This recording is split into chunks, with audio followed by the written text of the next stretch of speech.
of you. In this video I discuss about of the MKS unit and CGS unit. इसके पहले मैं back video में मैंने बताया है कि न्यूटन का सीजीएस यूनिट क्या होता है और वर्ग का सीजीएस यूनिट क्या होता है। अगर नहीं देखे हो तो उसको देख लीजिएगा कि एक जूल में कितना अर्ग होता है और एक न्यूटन में कितना डाइन होता है। और यहाँ पे बहुत सारे मैं बताने वाला हूँ और आप लोगों को इस फिजिकल क्वांटिटी वाले चीज़ में आपका उसका रिलेशन भी दिखाएंगे। देखिएगा इधर, अगर आप वर्ग की बात करते हैं तो वर्ग का MKS यूनिट होता है जूल और एक जूल इसका सीजीएस यूनिट होता है अर्ग। और एक अर्ग में 10⁻⁷ अर्ग होता है। एक जूल में 10⁻⁷ अर्ग होता है। दूसरी इसका सिंबल है जे। अगर आप देखते हैं न्यूटन को देखते हैं तो न्यूटन का सिंबल होता है एन।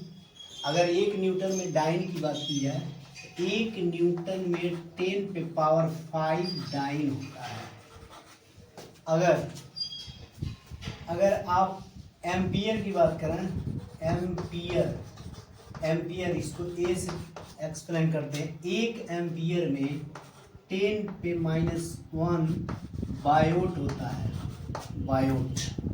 दूसरी चीज, अगर आप चुंबकीय क्षेत्र का देखें तो चुंबकीय क्षेत्र का मात्रक जो होता है उसे कहते हैं टेस्ला।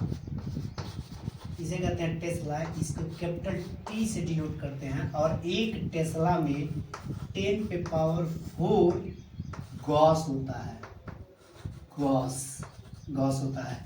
अगर चुंबकीय फ्लक्स की बात किया जाए तो एक जो वेबर होता है, वेबर जिसको WB कहते हैं, एक वेबर में 10⁸ मैक्सवेल होता है।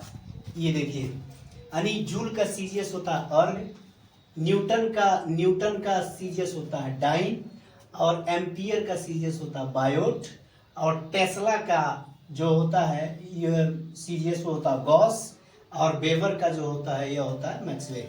अब कितना कितना होता है इसको मैंने नोट कर दिया है। मैं एक चीज बता रहा हूँ, यूनिट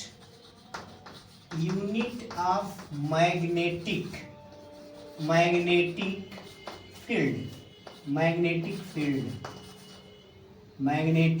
फील्ड इसको हम B से लिखते हैं। और इसका जो यूनिट होता है वो होता है टेस्ला, जिसको कैपिटल T से लिखते हैं। यह यूनिट ऑफ मैग्नेटिक फ्लक्स इसको फाई से प्रदर्शित करते हैं और इसको लिखते हैं वेबर। इसका यूनिट जो होता है वो होता है वेबर और यहाँ से इसको लिखते हैं WB सिंबल के रूप में। एक चीज और बताना चाहेंगे कि यहाँ से देखिए, यहाँ भी मैग्नेटिक फील्ड है और यहाँ मैग्नेटिक है और यहाँ भी मैग्नेटिक है, तो यही तरह से होगा।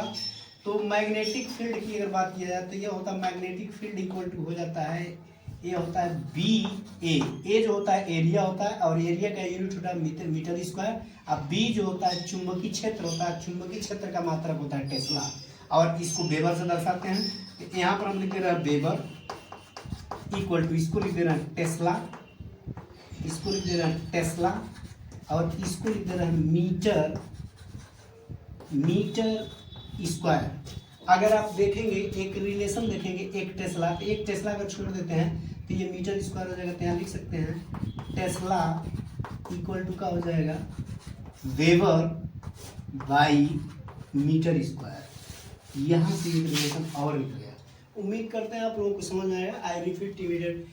यहाँ पे देखिए MKS पद्धति में और CGS पद्धति में एक जूल में 10⁻⁷ अर्ग होता है, एक न्यूटन में 10⁵ डाइन होता है, एक एम्पियर में 10⁻⁻⁴ बायोट होता है, एक टेस्ला में 10⁴ गॉस होता है और एक वेबर में 10⁸ मैक्सवेल होता है। अगर इसी को अगर आप पलट देंगे मात्रा को तो ये माइनस में हो जाएगा और तब निकल जाएगा एक अर्ग में कितना जूल, तो हो जाएगा 10⁻⁷ जूल हो जाएगा। उम्मीद करते हैं ये चीज़ें आप लोगों को समझ में आया होगा।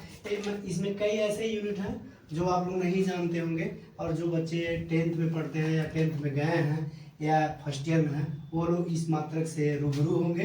तो अगर आप लोगों को समझ में आया हो तो अपनी प्रतिक्रिया व्यक्त कीजिएगा। थैंक्स।